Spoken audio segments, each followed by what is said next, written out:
All right. There he is, the man, the myth, the legend that is Safid Deen. How you feeling, man? I'm good, Big O. I got a 10-minute hard out, bro. So Well, we'll you're make a this slacker quick. because I sent you a link earlier in the morning, bro. Bro, I've been on here since You're a 11:30. slacker. You're talking to Matt, bro. You're slacking. Oh, Listen, this test now comes to Mike McDaniel. From here on out, everything falls on Mike McDaniel, I think, for the rest of the season. He yeah. has to prove to us that he can coach without Tyreek, that he can win a challenge, that he can actually manage a game and stick with the run. I think that that's what this season now. It's not about Tua. I think that's lazy out there. It's not about the offensive line. That's lazy too. They couldn't pass block. They could run block. He chose not to adjust with what's going on. What kind of criticism needs to start falling on Mike McDaniel? All of it. All of the above, like you just said. Mike was exposed on Monday night. The offense was very limited without Tyreek Hill on the field. It felt like to me that the Dolphins really wanted to keep Tyreek out. And at some point in what happened, either Tyreek says he made the decision, but they needed some juice, and they got it from Tyreek at the end of the third quarter, beginning of the fourth quarter. But they didn't score. They still didn't score. And the points that came in this game were fluky. Zealer with the pick six, Mostert with those two rushing touchdowns after turnovers. In my book, the Dolphins offense really had 0 points on Monday night against the Titans. They did absolutely nothing. The biggest opportunity was the beginning of the game, and then they fumbled the snap between Eichenberg and Tua. And that felt like a run play that was going to happen again when we talk about run the ball more. So I did like the fact that on those Mostert run touchdowns, the play before the touchdown, he was still running the ball. So he was doing what we all wanted him to do in that point where you're telling him to run the ball in the red zone. He was doing that. There was no passes at that point. That's why those two touchdowns happened. And they took the foot off the gas pedal, man. All those guys. The zone defense is what Fangio plays. Ramsey picks up Hopkins to a certain point and then lets him go into the middle of the field. And they got beat on a huge crosser. They got down the field in a hurry. And the Titans just put up mad points on them, man. Will Levis could beat the zone. And they took that for granted, and, they ended up losing. But this was on offense for me. You can blame the defense as much as you want. I think No, they missed just the Holland for last two sure. drives. Yeah. Benji only deserves criticism for the last two drives that he didn't pressure Will Levis. Mm-hmm. His defense was the reason why you were in the game. Defense was the reason they were in the game because they had nothing on offense. Yeah. Absolutely nothing. To me, when I look back at this Titans film, and it was very similar to the Chiefs game for me. Remember, Waddle goes out the second play of the game, and they kind of stall out, and then their offense is just stalling the rest of the game. This was very similar to that, where Connor Williams went out and they had a shuffle, and then as soon as Tyreek left the game on the second series or the third, I believe, the whole building just deflated. Because everybody knows how important Tyreek is to this offense. Tyreek is the offense. And I don't blame Mike for kind of not knowing what to do. He still called a decent game, tried to spread it around and try to make some long drives happen down the field. But sometimes they were just not able to convert. There were a lot more punts in this game and limited opportunities, which was not great. Did you watch Hard Knocks yesterday? Yeah, Hard Knocks was a little underwhelming, to be honest. Well, that's because it comes off a loss. Off a loss and then the quick turnaround because you have to ready by Tuesday morning probably. There was not much about Tyreek on the sideline, which you would have loved to see. I would have loved to see that. And the loss kind of just came really quickly. They took the lead. Mostert and Ingold were having their moments when they scored, but after that point, the how it dissolved, that feeling that was inside the stadium didn't really get conveyed as much, I believe. And I thought Mike McDaniel didn't really have a great inspiring speech at halftime either. We're going to go score some more points and score some more points, and they didn't do that. So I was kind of underwhelmed by the episode last night.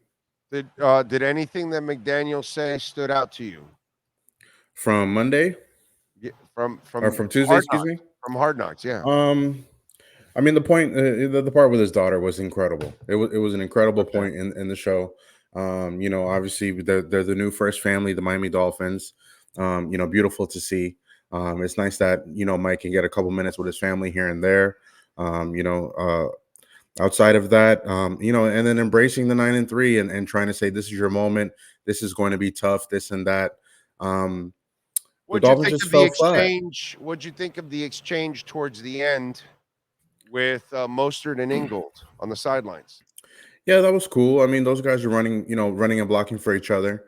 Engel was very, there was a point in the game where Engel had a block and missed it, and he told Mostert, I'm sorry. And then later on in the game, Engel made that block, and Mostert ran right behind him. Those two guys are the reason why Mostert has 16, 17, 18 touchdowns. I lost track Yeah, of. I think you're missing my point. Well, I am missing your point. Yeah. So after they score the second touchdown, he walks over to both Mostert and Ingo and said, after that first goal run, I knew I had to go back to you guys. Yeah, definitely. Okay, good. Really? So you figured that shit out at the end of the game? Really?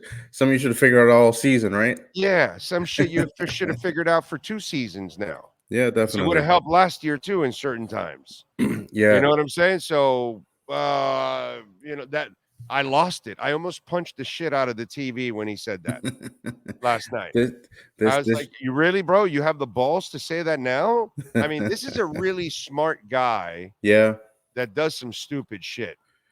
Yeah, and that's kind of the thing where you coach offense, where offensive coaches are. Look, I covered Jimbo Fisher was the first coach I covered, and he's been stubborn as hell for as long as we've known him. And look, 10 years later, he gets fired at Texas A&M, and the same thing is being said about him.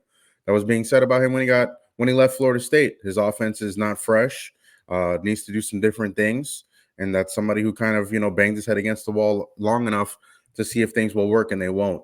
Offensive play callers are very optimistic. They think every play call is going to work. Mike McDaniel is no different in that. And when his plays don't work and he tells us, yeah, that was the wrong play because it didn't work. I mean, yeah, sure. Can't be telling us the same thing all the time. It was nice that he figured out he needs to run the ball more. And I think this Jets game is going to be a run the ball game.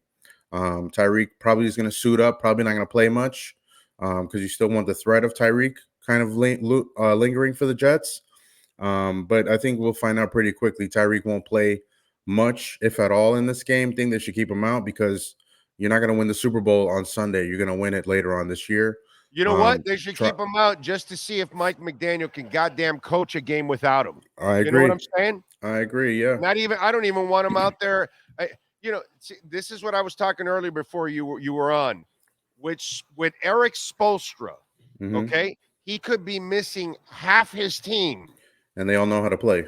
And then he's playing the best team in the NBA. Yeah. Are you not tuning in going, I don't give a shit. That guy might beat him. The Heat might win tonight. I don't care that they only have half their team and they called the other half of their G League team up. Miami might hand the number 1 team in the NBA a loss tonight. I'm going to watch. You know why you do that? Because you know that Eric Spoelstra is the best coach in the NBA, and no matter who plays for him, you're going to play your best. And that's what I cannot say about Mike McDaniel. He does not adjust well without one style. That's like only winning championships with Tom Brady. Well, for the NBA teams, that off night in Miami the day before surely helps the Heat as well too, especially if they're coming from the West Coast. Don't you dare take anything away from Eric Spoelstra and Pat Riley when it comes to coaching. Hey man, that NBA that off day for Don't NBA teams try. coming to Miami, it's a real thing. It's a real thing. You could sit Jimmy Butler every time a road team is coming in with a day off in Miami.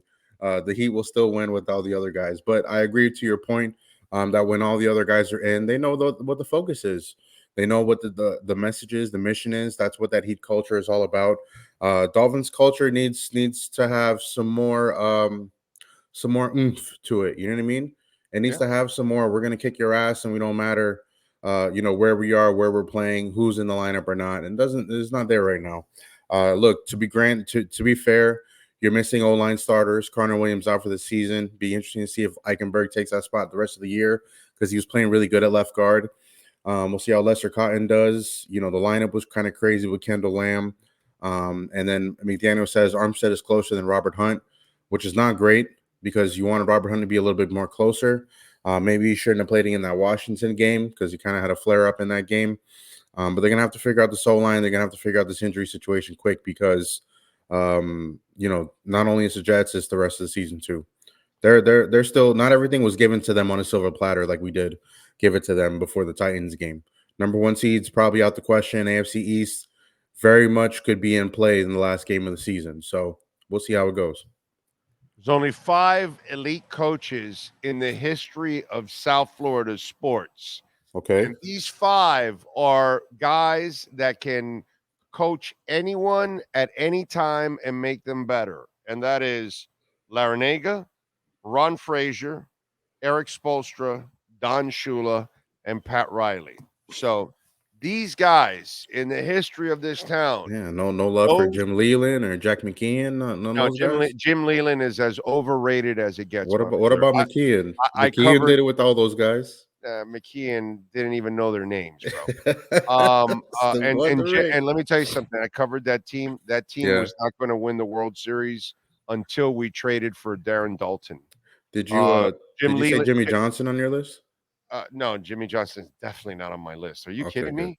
Jimmy Johnson allowed Vinny Testaverde to continue to pass. He threw 9 interceptions in 2 seasons, in 2 bowl games, including the Fiesta Bowl, which you're too young. Mm-hmm. But, Highsmith was averaging 6 yards a carry. Unlike McDaniel, the idiot just allowed to keep passing when your running game was dominating. And he chose not to go with the running game and win the national championship. And allow the quarterback to keep giving the ball away. So, no. Plus, they weren't here long. They weren't here long enough to make, any kind. Jimmy really didn't do anything here, dude. It was here twice. He was here twice. Huh? He's here twice. I'm saying UM is where he won the title. He didn't do shit. With the Dolphins, he drafted a couple of good, defensive players. But as a coach, dude, he was pathetic. He didn't do anything. He destroyed Dan Marino's career at the end. He was terrible. But anyway, my point is McDaniel needs to get to the point of these kind of guys that were flexible and can win with different types of teams and different types of players. Yeah, they can definitely do it. Look, the Dolphins have enough weapons. It's not just Tyreek. You want to see more from Waddle. You want to see more from those running backs. And you're hoping to see something from your receiver depth. Tua spreading the ball around. Everybody got a touch. It felt like in that Titans game, either you limit touches or you just give A-Chain and Mostert the bulk load of it and see where you go from there. And give Wilson some of the short yardage stuff so you can take some of the burden off of them. Yeah, that'd be great. The ones and the third and ones and the 3rd and 2s, use Wilson as the hammer for those kind of things. All right, follow him on Twitter at Safid_Deen. Catch his exceptional work there at USA Today. As always. Safid, we'll catch up on Friday, my friend. Appreciate you. See you, Big O. Take it easy. You got it. There you go. And when we talk about BaptistHealth.net/ortho, folks, listen, if you have an injury right now that's keeping you from doing what you love, take charge of your health and get back into the game with the help of the all-pro staff at Baptist Health Orthopedic Care. And, folks, the main hospital is in 89th and Kendall. I've visited that hospital several times. We've got one in Boynton Beach, actually 2. Bethesda East and West. We've got the Miami Cancer Institute, Doctors Hospital in Coral Gables. In the Keys, Marathon Key, we've got a Fisherman's Community, Mariners Hospital in Tavernier Key. Up in Boca at 800 Meadows Road, the Boca Regional Center. So BaptistHealth.net/ortho, or use that QR code that's right there so you can make an appointment and get back into the game with the help of the all-pro staff at BaptistHealth.net/ortho.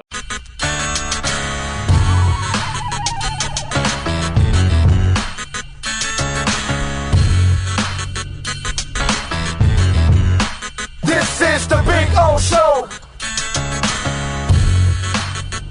This is the Big O Show.